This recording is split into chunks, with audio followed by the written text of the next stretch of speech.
because she too, most of the time we used to discuss and she has said a lot of things about people and we. Hey.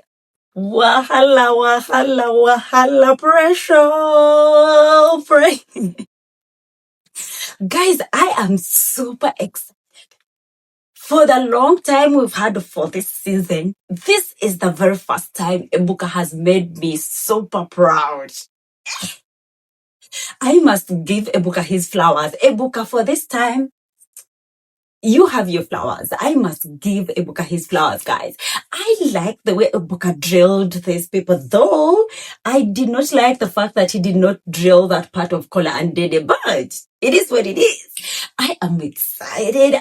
I'm feeling good. I like seeing these housemates defend themselves, lie to us, beat around the bush. Like literally, it was so hilarious. It was, Ebuka.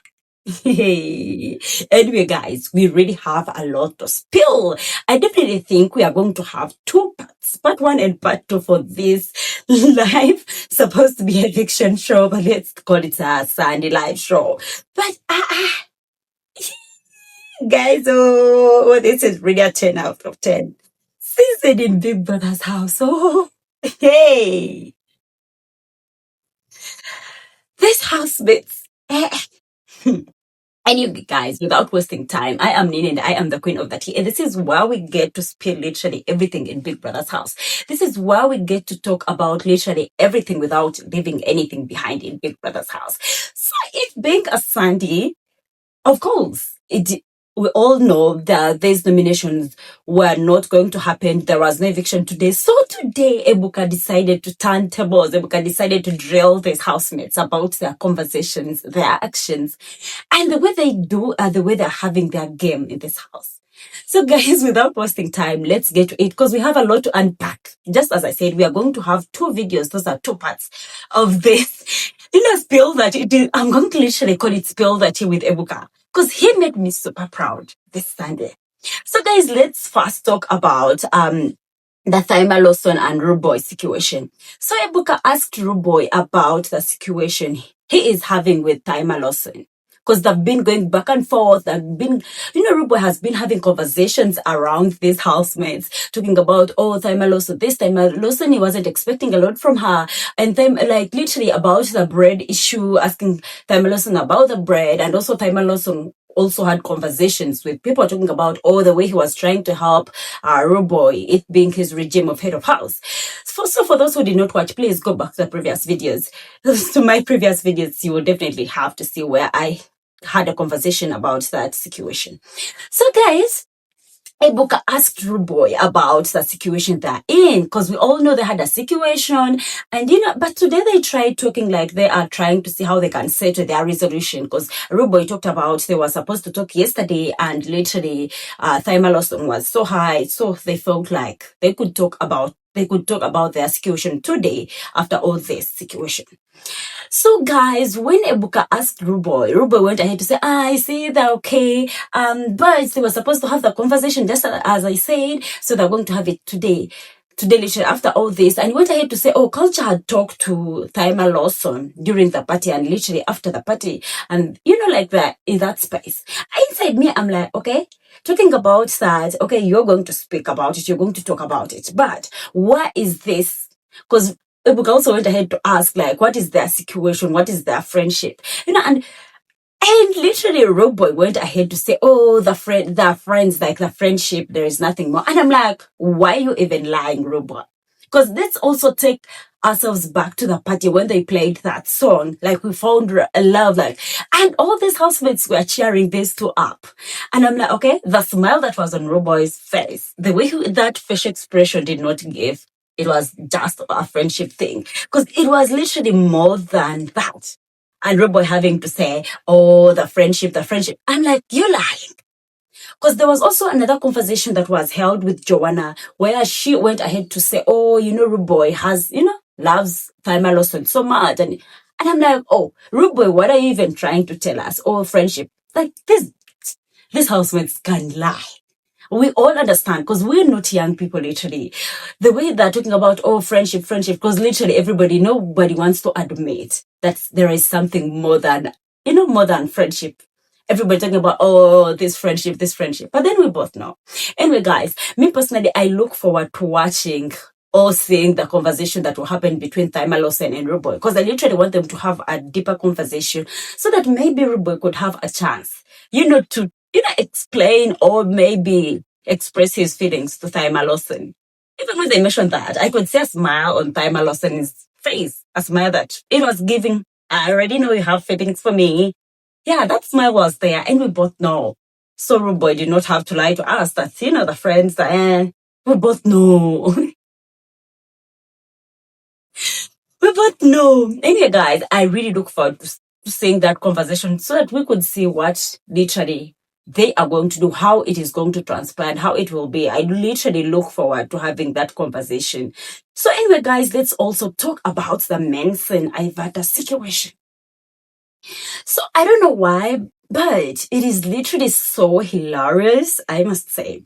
So let's talk about it. So Ebuka asked Mensan about the situation that had involved, the situation during the week, because we both know Mensan and Ivator had a back and forth during the week, literally, just like we call it in Big Brother's house, a fight. They had a fight during the week that involved literally Sultana and Joanna. This is where they broke a plate on Joanna's foot, and she was literally clearing her point, because we all know Joanna will be straightforward with you, and you'll be like, I don't like this.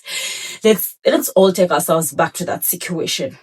So, Mensan went ahead to tell Ebuka, because Ebuka asked Mensan literally like, what is that you are holding on? That because Mensan talked about, he did not want to spill the tea. He did not want to talk about very many things that Ivator had said about these housemates later, because they had a conversation. He says they had conversations, and Ivator had mentioned a lot of words, like literally he had talked about these housemates.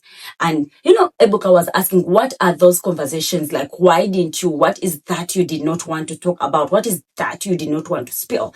And there is a way I think Mensan is a very private. I think Mensan is a trustworthy person when it comes to secrets, because he said, I wouldn't want to talk about them, like, let's keep them private. He feels like he doesn't want to talk about them, like, let them keep them private, because. And I'm like, okay. Mensan being himself, because Mensan is a person who overspeaks. He's a funny person, loud person, because he would be a type of person who would, like, be mentioning all these things. But then I don't remember the housemate. I don't remember whether it was Ortega or Dinari. I think between the two, I think it was literally Dinari. There was also some Sunday where Ebuka still drilled Dinari. And Dinari said, culture spills everything, the conversations they have, whereas Mensan speaks is loud, but then he never speaks out the conversations, their private conversations they have with him. And I really felt like, yeah, for now, I could see it. I could literally tell Dinari was telling the truth.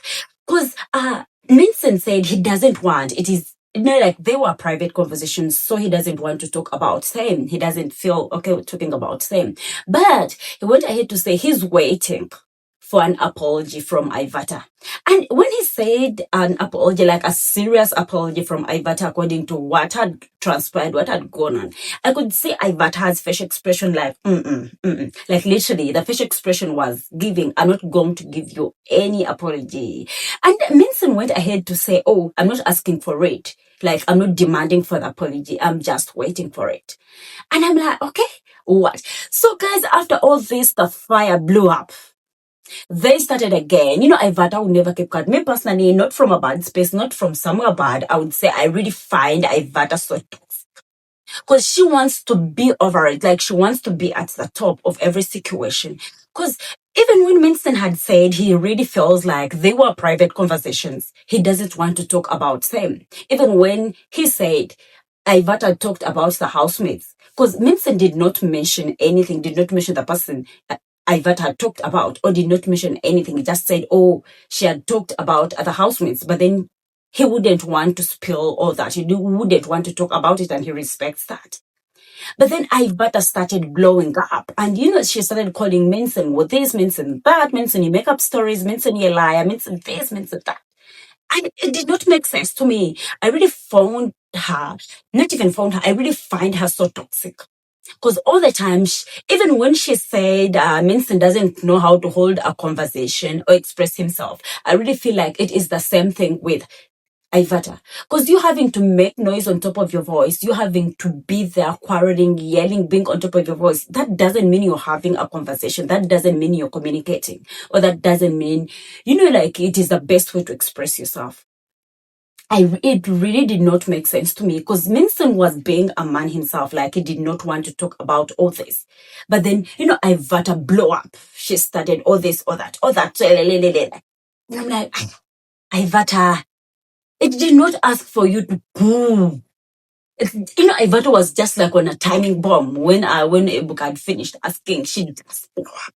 And I'm like, I did not see the reason of her blowing up literally because this was a situation that happened last week. They had conversation, they fought, they yelled. They expressed themselves into different housemates.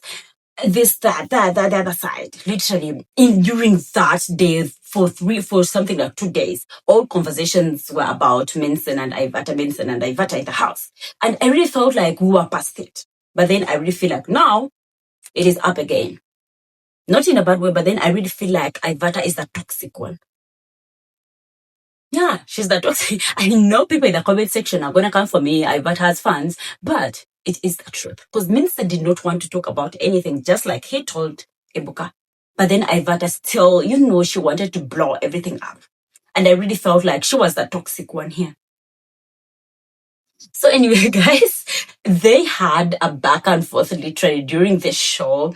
Every time Ebuka would take us back to the house, it would be Mensan and Ivator.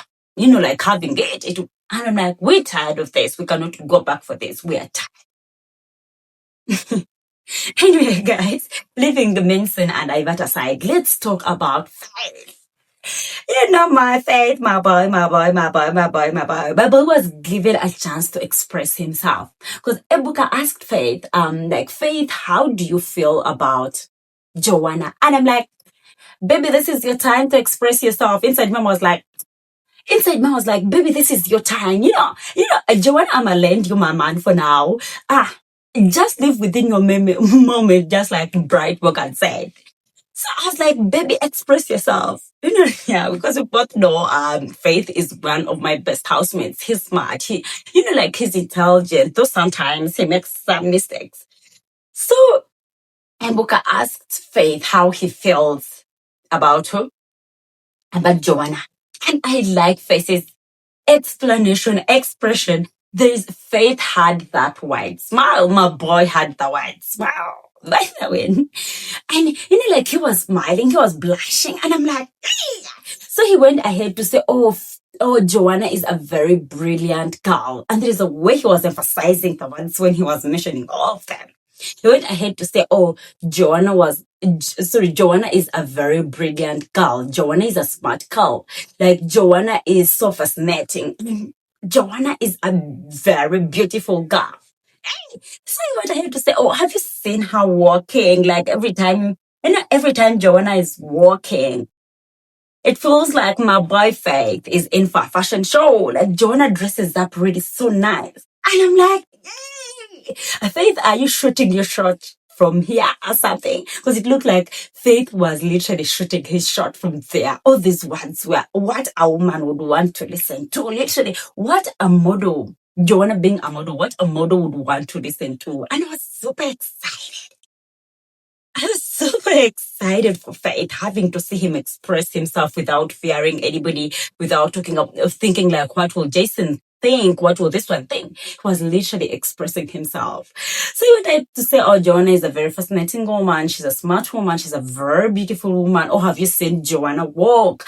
Or this, Joanna dresses up nicely. Every time Faith is sitting in a corner and Joanna is moving, he feels like he's in for a fashion show. And I'm like, I see you, Faith. I see you. But then I really want him to push it harder. Though I do not know. So after that, there was this facial expression Jayson Jae had on his face. And I'm like, okay, Jayson, I see you. What are you trying to say? What are you trying to do? Because we all saw that facial expression, on Jayson's face.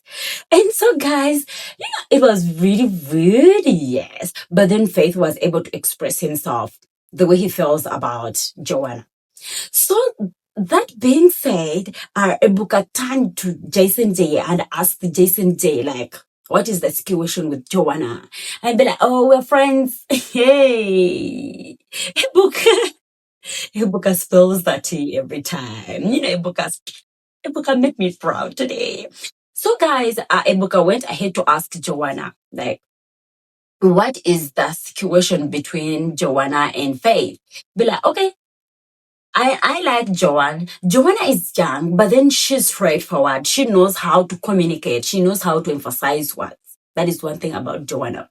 So Ebuka asked Joanna about Jayson Jae, and Joanna was straightforward. She went ahead to say, Jayson Jae is her friend. Like, they are friends and nothing more. And also went ahead to ask about Faith. She still went ahead to clarify that they are friends. And I'm like, okay, are these feelings one-sided? That is, and let's not forget, there was a time where Joanna said, oh, she's not here for a ship. She's not here to look for a man. But then outside the house, she would do something. But inside here, she's not here for anything. So I really hope Faith is given, some little chances outside the house. I do not know, because Joanna said she's not here for a man. She's not here for a ship. She's here for competition. She's here for that money. So Joanna, after emphasizing all this, like, they are her friends, like literally nothing more. And something came into my head. I started thinking, oh, after all this, Faith has expressed himself, Faith talking about himself. Let's not forget a situation that happened between Joanna and Victory. When Victory, when Victory opened up about his feelings for Joanna, Joanna blocked everything, and she literally said they couldn't be friends anymore. Now, at this point, I'm really scared for Faith, because if Faith has decided to express all this, is Joanna going to do the same thing she did to Victory? I really pray it doesn't happen. I really pray they see it from this version of outside the house. Because just as I said, Joanna had explained that he would want something to happen outside the house, not inside the house. Because she's not here for shit. She's not here for man. The only reason she's here is for that money. The only reason she's here is to put herself out there, express himself, and also have fun in Big Brother's house. So I really pray they don't block Faith also, because that is literally what happened with Victory.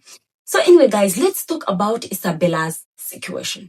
So Ebuka asked Isabella, like, oh, kyikumi is out of the house. Like, do you really miss kyikumi? And she said, oh, yes, she misses kyikumi because kyikumi was a person she felt so comfortable with. And so Ebuka went ahead to say, oh, kyikumi is leaving or kyikumi's eviction. Did that situation affect your game, like your strategy? And, Isabella went ahead to say, yes, it did, because it was the strategy she had. Literally, we both know shipping, like being in that ship, because immediately when they clocked into that house, the next day it was Isabella and kyikumi. And I'm like, what is even going on? Literally, this is the strategy they both came with. So she's like, oh, it affected her game. So Ebuka asked, what is next with you? Just like that, you're out of the game now. You have no strategy. And then Isabella went ahead to explain, oh, since it is a new week, she was going to set something. She was going to try to do something. And when she was talking about missing kyikumi, guys, I'm not gonna lie. Honestly, I thought about last night's party. The way she was partying, the way she was putting herself there crazy with Mensan on culture's shoulders. It wasn't giving she's missing kyikumi. Guys, it wasn't giving anything like missing anybody. But then anyway, it is what it is. It is a game. It is competition. It is a strategy. So everybody in that house must have a strategy. Everybody has a game. So she said that, just like she said, she was going to put up a proper way, get herself together and give us something. So there was this conversation she had with Jayson Jae after the show, where Jayson Jae was advising her, like, please get yourself together. First put that kyikumi situation aside and know why you're here, why you're in this house. You're here for the money. You're here for for that money. Please, get yourself together and first put a hold on that kyikumi situation. After the show, you go and see him outside. And I was like, okay, Jayson, that was some nice advice. That was a proper advice to give. Because You know, like, she's here for the money. She did not know she was going to meet someone called Kyikumi. She did not know she was going to be in a ship. Though, even when she came with that strategy, she did not know she was going to have the strategy with Kyikumi. So, I think, putting that, all that said by Jayson, I really felt like this is what Isabella thought. So, also, Jayson went ahead to say, the viewers will look at it like, oh, you miss him so bad. You want to be outside so bad. They will literally let you go outside and meet Kyikumi. They'll be like, oh, let her go outside and meet the guy. Also went ahead to give an example of Ortega, because we remember Ortega was talking about living. You know, like, that is literally what happened.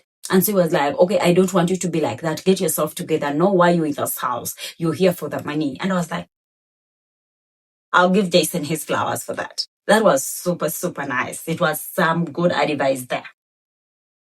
Anyway, guys, all that said, just as I said, there are going to be 2 parts of this video. So I love you guys. Thanks for watching the part 1 of Spill the Tea with Ebuka. Let's meet in the second video of Spill the Tea with Ebuka. I am super happy. I love you guys. Let's meet in the comment section. Let's have those conversations about all the conversations, about all the teas, about literally everything. I love you guys. See you in my next video. Bye.